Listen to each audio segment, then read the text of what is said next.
Hello and welcome to Unit 3, everyone. I'm glad you're here, and we're going to dive into today's assignments and unit. First, kind of an overview of what you're working on this week. So, for Unit 3, we're talking about managing networks, leadership, and an intro into fundraising.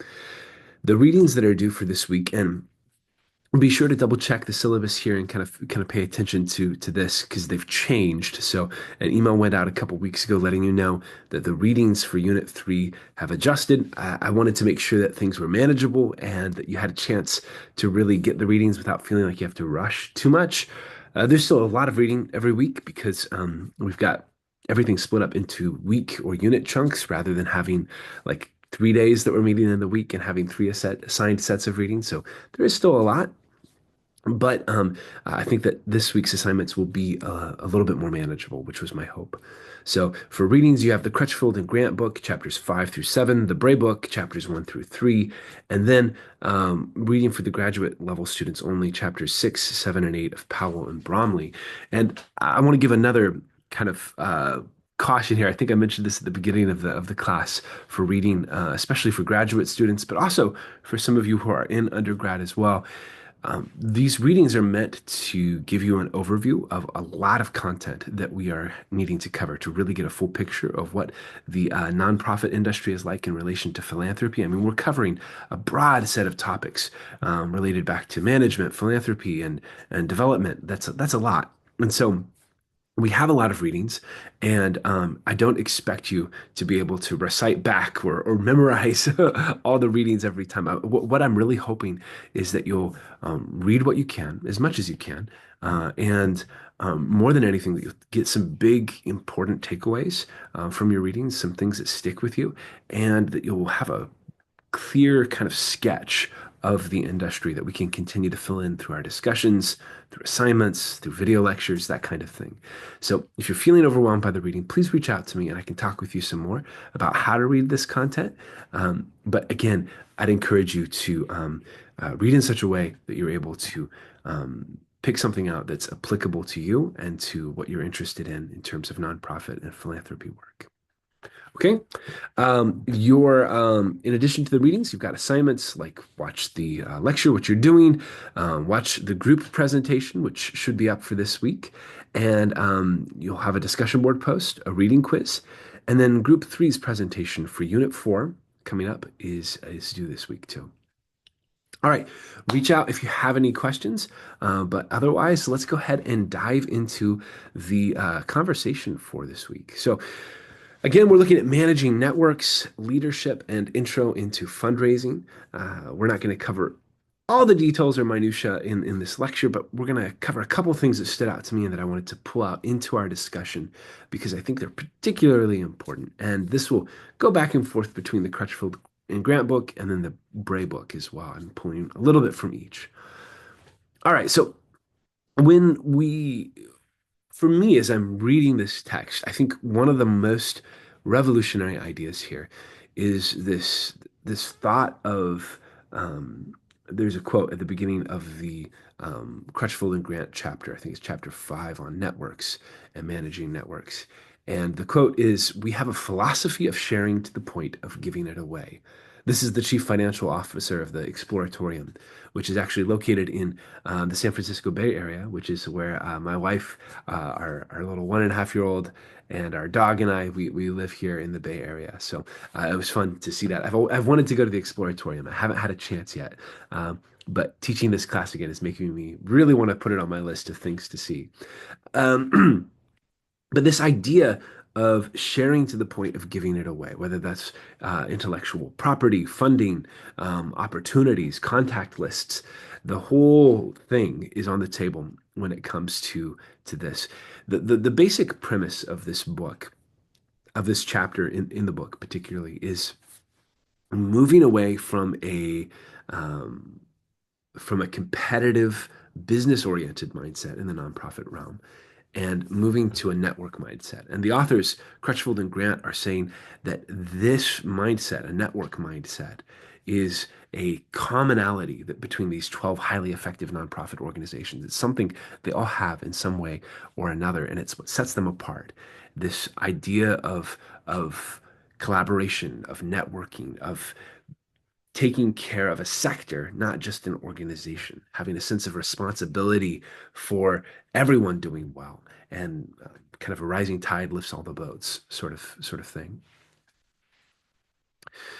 The For the Exploratorium in general, I'd encourage you to go back and read that in the chapter if you haven't already. But they have an open source model in how they do things. So the Exploratorium is one of the world's largest science experience museums, kind of like a children's museum or other things like that, where you can go and have a hands-on experience with all these cool science experiments. And it's taking me back to fifth grade, and it's awesome, right? But they have an open source model in how they do things, and they have since the 60s, right? And their founding, they've continuously given away ideas, and they don't copyright things. They don't try to control things. It's open source, which is kind of wild that they were doing that before that was cool in internet days, right? An open source model. And because of that open source model, they've catalyzed a hands-on approach to scientific learning. What you're going to see in this chapter is that sometimes the trade-off, when you trade off control of an idea or a project, the trade is control for impact, right? And this is something the book is getting at, is that a lot of these nonprofits have traded control over the finances, over their intellectual property, whatever it is, for greater impact, because it becomes something that can disperse more widely and that people can use, and it becomes influential that way. And giving it away is a trade-off of control for impact sometimes.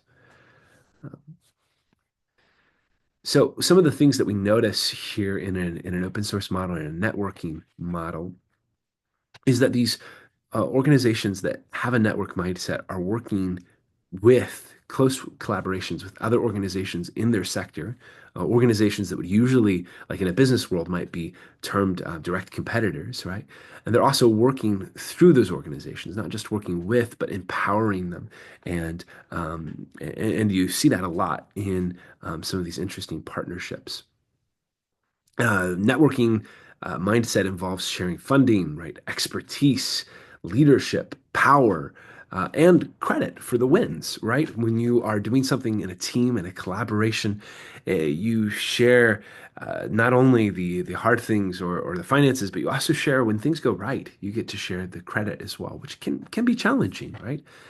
It can involve short-term sacrifices or losses for an organization that might lead to wins that are delayed, right? So the short-term costs of some of these initiatives can be that maybe another organization gets the credit for something, a project you're doing. But in the long run, you have a healthier sector and you have built up a goodwill with this organization that you allowed to receive the credit, and you can keep doing the work that you're wanting to do as an organization. Building allies can be more important than getting credit, right? And the one of the fascinating things about these high impact nonprofits that have a network mindset is they focus on building the organization. Yeah, we all have to do a little bit of that, but more than that, they focus on building the field around them. They focus on building the field around them. There is an organization in my hometown called Neighbor Impact. It's one of the largest nonprofit organizations in the state of Oregon, actually. And it's run by a person named Scott Cooper. He was at least it was, last I checked, it was.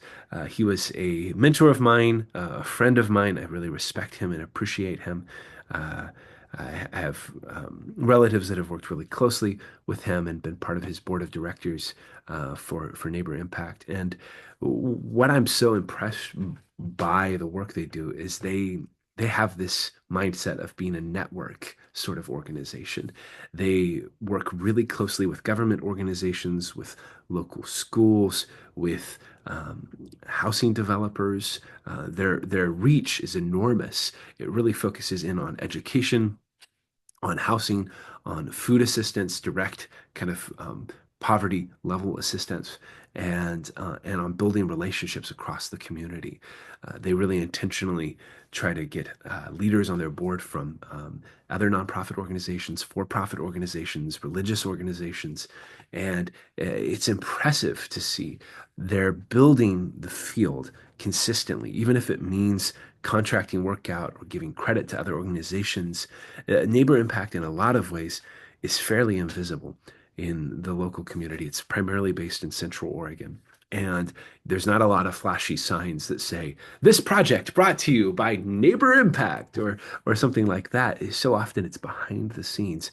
But consistently, it makes a significant difference. They had a program that I think it even went by a different name, but for a while it was helping to funnel state funds. It was from the state legislature, and it was helping first-time home buyers buy a home and get a down payment for a home. So it was a matching sort of program where you'd put in a certain amount, and then Neighbor Input Pact would match that amount over the course of a couple years. And by the end of the program, you'd have all this money in a savings account for a down payment on a house. I have some friends who've done it, and it's incredible. It's something that involves mentorship. It involves helping these people who are going through it budget and kind of move through these steps of being able to buy a home, and just a really neat way of being able to lift up a lot of people who might not have access to buying a home otherwise. And that's the kind of thing that these network organizations do, is they don't always need to be as visible. And Neighbor Impact was hardly visible at all in that program. It was often the state was getting a lot of credit for it because of the funding they provided, although Neighbor Impact was doing all the ground level work of the program, right? This is a kind of a lesson, this whole idea of having a network mindset versus an organizational kind of competitive mindset. This is a lesson that I had to learn personally when I was in a rock band. So, story time. I was in a rock band when I was in late high school. My best friend, my little brother, and I started a rock band, and we had delusions of grandeur for sure. We thought we were going to make it big, and we quickly realized we weren't good enough for that. And then it was kind of like now what? Well, we loved making music. We loved being on the road. And we found that even if we weren't going to make it big, we could still do something that was meaningful. And so we shifted our whole kind of organizational model within about a year or two of touring, and we went from charging money and always being broke with our shows to going to a model where we didn't charge money for our shows. Where we were playing, we were often going into poor rural communities or other communities that were economically challenged. We'd partner with youth groups, with summer camps, with drug and alcohol treatment facilities. And these were all nonprofits that were also broke and didn't really have any resources to offer us. And so we just went to a model. We weren't actually technically a nonprofit, but we solicited donations, and we had some generous funders that funded our work. And we would then go into these communities where we had a relationship with the leaders that were there, usually youth leaders of some kind, and we'd put on a big show. And it would be flashy, it would have lights, it had fog. I'd play my guitar. My best friend would do a backflip off of his guitar amp. My brother would light his cymbals on fire. Like it was fun. It was a lot of flashy rock and roll stuff. And um, with that, youth, young people were attracted to that. It was cool. They wanted to hang out with us afterwards. But the whole thing that we did was to be personable, to be connected, to build a relationship with those young people, sometimes over the course of not just after a show, but we'd stay at a camp for several days on end, building a relationship. And we would connect those young people with the youth group leaders, with the drug and alcohol treatment counselors that were there on the ground and that cared about them and that they interacted with sometimes on a daily basis, we'd make that connection between them stronger, like really talking up the um, uh, the youth group leaders and these other people that were invested in their lives so that they felt like they had someone who would listen to them and who could be there and who was pretty cool, right? So that's what we did for a long time. And when we started going to that model, transitioning to a model where we gave away our services, where we also gave away our music for free with free downloads. We recorded 3 albums, did several national tours, and did this full time, both during the summers of undergrad and then after undergrad for several years. And when we embraced this model of a network, things suddenly started taking off for us. We were able to pay the bills. We had the support that we needed, more money than we had when we were charging money for our shows, ironically. But it was this incredible shift. There was such a sense of gratitude from the people we worked with, and there was a momentum that we got um, from a network mindset that we wouldn't have had and that we didn't have when we had a competitive mindset. And we found this also with the other bands we were working with. Sometimes we take people on tour with us, and there could be a sense of competition. And I don't say this to pat ourselves on the back. I just mean it really practically. There was a moment where we had some extra funding. We had some money, and we knew that one of the bands we were touring with was really struggling, like not able to fill their gas tank, not able to eat, kind of struggling. And uh, we didn't have a lot of money, but we had more than enough for our needs. And so we gave them a sum of money that was going to help them finish out the tour. And I just remember seeing them really impacted by it. We tried to do it in secret, but they kind of figured it out, I think. Um, but what was cool about it was that it gave them what they needed to keep going and to keep doing the work that they were doing, which was a work that we also believed in, right? And so you start to see this idea of caring for the field, caring for the whole kind of mission rather than just looking inward and trying to focus on yourself. There's something really powerful that creates synergy around generosity. So, um, yeah, I'd encourage you if you're in a role like that where you have the chance to move to a network mindset, it is worth it, both from a personal level of feeling like you're doing something that's good in the world, but also more than that, it's actually effective. When you look at the not just the bottom line of money, but you're looking at the bottom line being mission effectiveness, a network mindset is always a better go. Let's look at some other things here. So this is helpful to, there's table 5.2 in the book that looks at what is a network mindset because it's a little nebulous, right? You can't quite get your mind around it sometimes. But this is a helpful kind of chart here that gives you the thought here. So I actually appreciate this. Excuse me. So they put this into kind of juxtaposition with each other. So an organization orientation's mindset is one of competition, right? A network orientation is one of collaboration, right? Competition versus collaboration. A The strategy of a organization orientation is to grow the organization. That's always the goal, right? And the strategy for a network orientation is to grow the network's or field for impact, right? So growing the organization versus growing the network or the field of impact. Now, we're going to get into some typical behaviors of these. So I'm going to do it kind of A and B.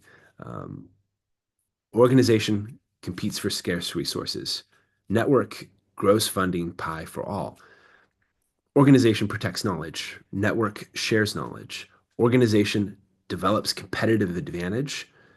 Network develops skills of competitors. Do you see that skill? You're developing the skills of competitors, right? Um, Organization hoards talented leadership, wants to have a corner on that market, while a network cultivates and disperses leadership. Organizations act alone, networks act collectively. Organizations seize credit and power, while networks share credit and power. Organizations are often centralized, top down sort of hierarchy, and networks are often decentralized, right?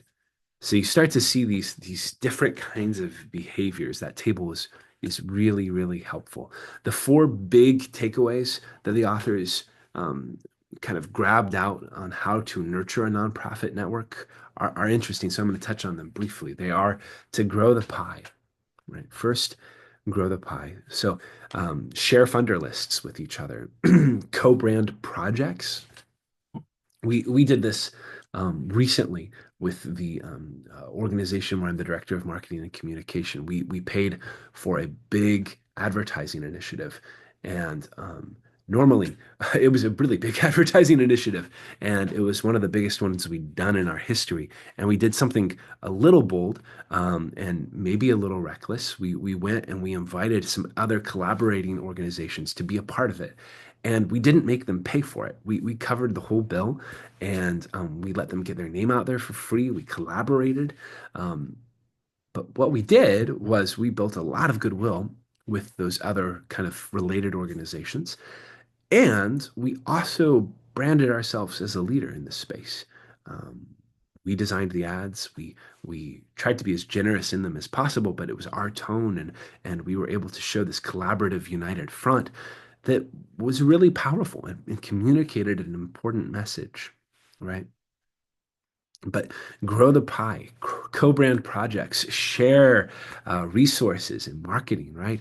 Re-granting is an interesting thing. The Forbes funds that I was a part of in um, uh, Pittsburgh does this all the time. So TFF often gets bigger grants from some of these large granting organizations and then splits them up in the community to try and spread and disperse the impact as much as possible. So they may get a grant for, let's say, um,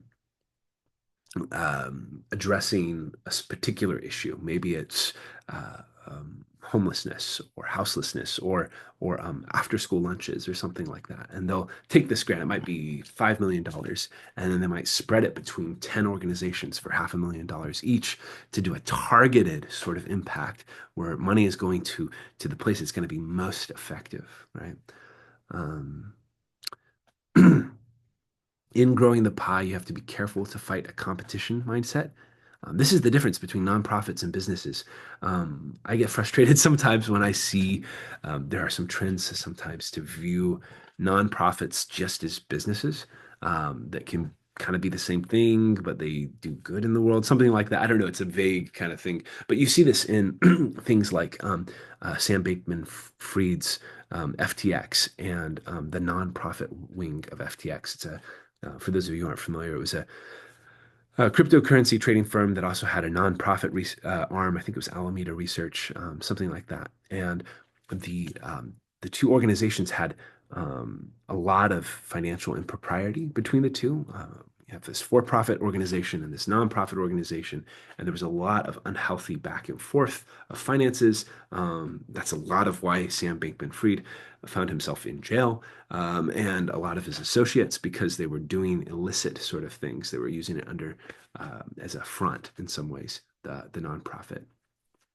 But part of what was frustrating about his approach was this kind of thought that um, because I'm in the business world, I'm going to automatically be good at nonprofit work, right? I'm going to. It's the same thing. It's the same thing. It's the same kind of idea. You're just doing good stuff with it. And then you have that too in you're looking at something like OpenAI and the CEO of OpenAI. What is his name? It's escaping me right now. It is Sam Altman.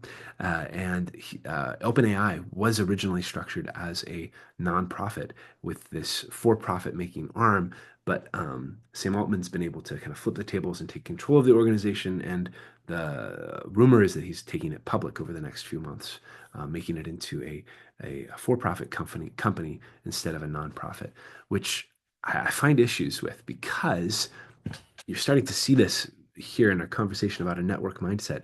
For profits have a particular function. They exist for a reason. They're not just, sorry, nonprofits exist for a particular reason. They're not just for profits in a different costume.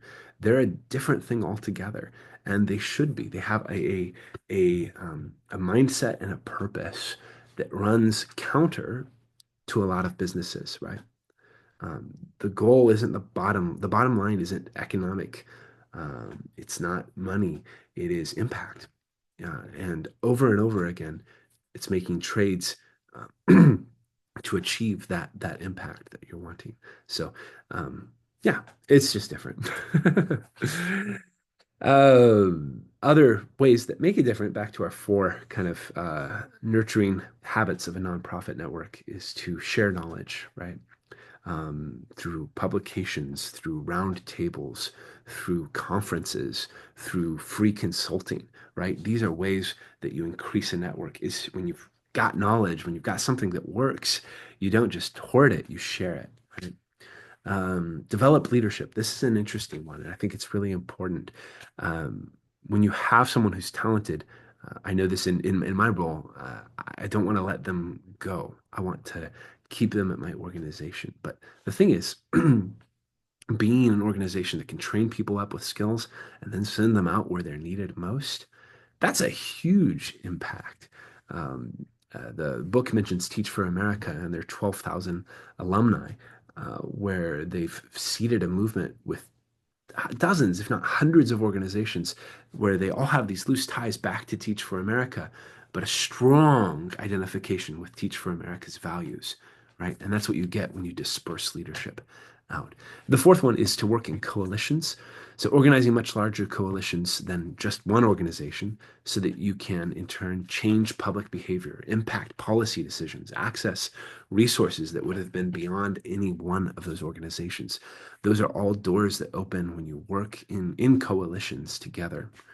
Um, and sometimes you have to, I did appreciate this. The book says that sometimes you have to kind of do your own thing for a little while to figure out what works. You have to test something out. You have to give it a go and try it out before you try to reiterate it across a lot of different situations, right? So that's something to keep in mind as well. Um, I also appreciate another thing that's mentioned in the book about the difference between for-profit and nonprofit organizations.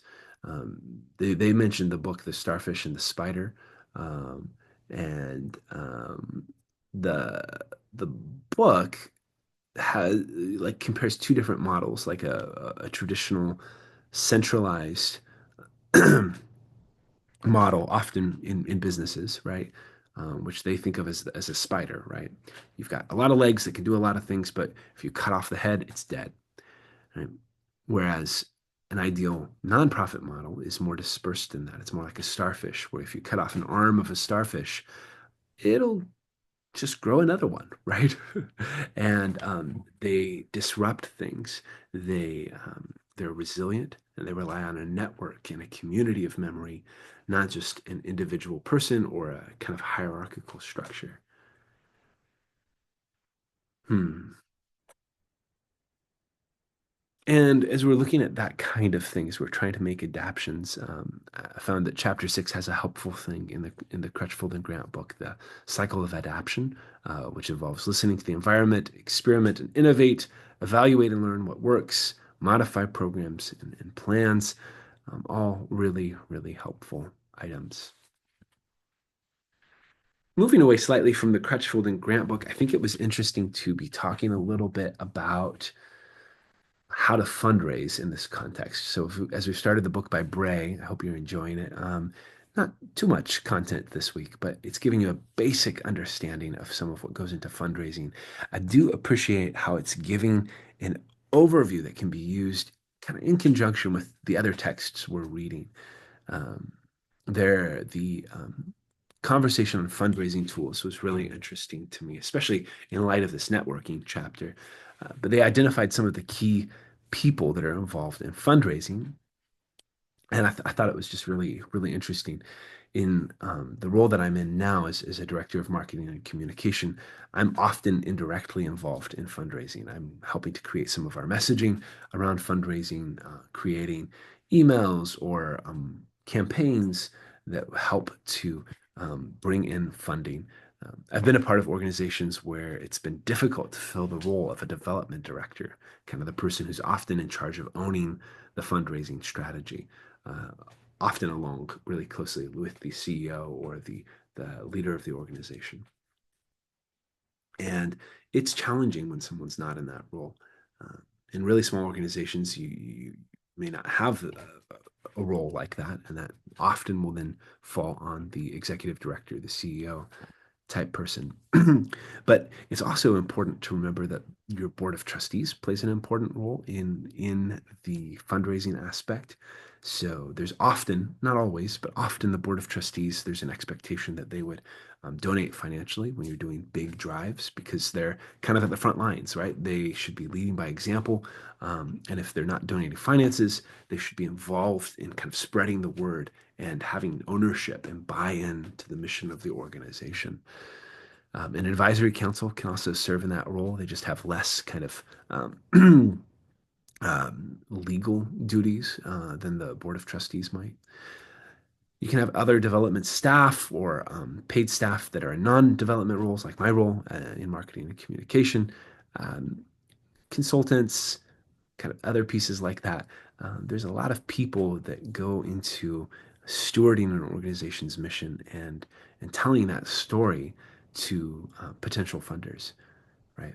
So the chapter is good. I encourage you to take a look at it. It's very interesting. The readings end with this exhortation. I think it's in the next chapter in the Bray book, but it's for organizations to embrace their weaknesses. And I thought that was just a really interesting observation to lean into some of the places where an organization might be struggling and to, in that, um, find your equilibrium. I have a friend, a mentor, who often tells this little parable where imagine that you're whitewater rafting down a river, right? Has anybody ever done that before? I have.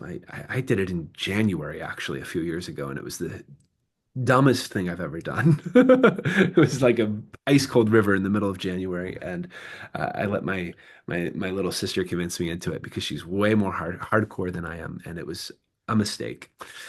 I survived though. But you're whitewater rafting, and when you come up to these rapids, right, your boat hits them and it kind of pushes back a little bit. The temptation when it goes like this is for everybody to go back with it, right? But if you do that, you're going to fall over into the river. And the key when you're whitewater rafting is when your boat does this, is that everybody on the boat needs to lean into it, right? You have to lean into the rapids. And when you do that, you help to rebalance the boat and stay afloat. And I think there's something to that when we're looking at organizations too and nonprofits, when we have these weaknesses that come up, whether it's in our networking and our relationships with other organizations or our fundraising skills or all these other things that come up, we have the choice to either run from it, ignore it, pretend it doesn't exist, which, as a card carrying member of the Conflict Avoidance Club, I tend to want to do. But if we do that, we run the risk of these things growing in proportion and capsizing our organization. And so we have to learn to lean into them, right? And some of these kind of um, tools of growing networks and the cycle of adaptation, these kinds of things give us some tools for leaning into the issues that we might be facing as a nonprofit organization. All right, that's enough for me. Happy to have been able to talk today. Looking forward to the discussion boards and to hearing more of what you're thinking about the readings. And take care and good luck as you're studying this week.